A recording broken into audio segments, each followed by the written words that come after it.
కుర్మా తయారీ పకోడాలతో. 1 కప్పు పచ్చిశనగపప్పు 3 కప్పులలో నానబెట్టాలి. 1½ ముక్క అల్లము వలవండి లేదంటే తరగండి. 3 ఎర్రమిరపకాయలు, 1 స్పూను సోంపు గింజలు, 1 క్యారెట్ చిన్నది తురిమాలి, 1 స్పూన్ నెయ్యి, 8 కరివేపాకు ఆకులు, 8 కొమ్మలు కొత్తిమీర ఆకులు తాజాగా సన్నగా తరగండి. 4 టమాటాలు మధ్యస్థంగా, చిన్న దాల్చిన చెక్క ముక్క, 1 బే ఆకు, 3-4 లవంగాలు, 2 స్పూన్లు ధనియాల పొడి, 1½ స్పూన్ పసుపు పొడి, 2 కప్పులు కొబ్బరి పాలు, 3 టేబుల్ స్పూన్లు జీడిపప్పు పేస్టు, 1 టేబుల్ స్పూన్ ఎర్రమిరప పొడి, వేయించడానికి నూనె, రుచికి ఉప్పు. దీన్ని అన్నం లేదా చపాతీతో వడ్డించవచ్చు. తయారు చేయు పద్ధతి: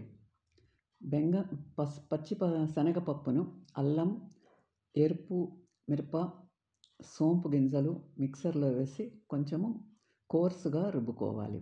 క్యారెట్లో ఉప్పు, కరిగించిన నెయ్యి, కరివేపాకు మరియు సగం కొత్తిమీర ఆకులను బాగా కలిపి మిశ్రమాన్ని చిన్న చిన్న భాగాలతో సమానంగా విభజించి ప్రతి ఒక్కటి గుండ్రంగా తయారు చేయండి.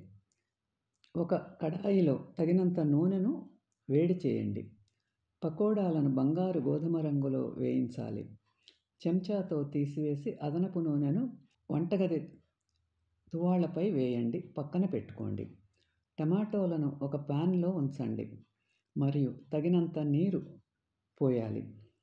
1-2 నిమిషాలు ఉడకబెట్టి పాన్ నుండి నీటిని తీసివేసి టమాటోలను చల్లబరిచి చర్మాన్ని తీసివేయండి. వాటిని మెత్తగా పేస్ట్ చేయండి. పాన్లో 3 టేబుల్ స్పూన్ల నూనె వేడి చేయండి. దాల్చిన చెక్క, బే ఆకు, 1 లవంగాలు జోడించండి. అర నిమిషం వేయించిన తరువాత టొమాటో పేస్టు, ధనియాల పొడి, ఎర్రమిరప పొడి మరియు పసుపు పొడి కలపండి. పచ్చివాసన పోయే వరకు వేయించాలి. కొబ్బరి పాలు వేసి 10 నిమిషాలు తక్కువ వేడి మీద ఉడికించాలి. ఎక్కువగా ఉడకటానికి పెట్టుకోవద్దు.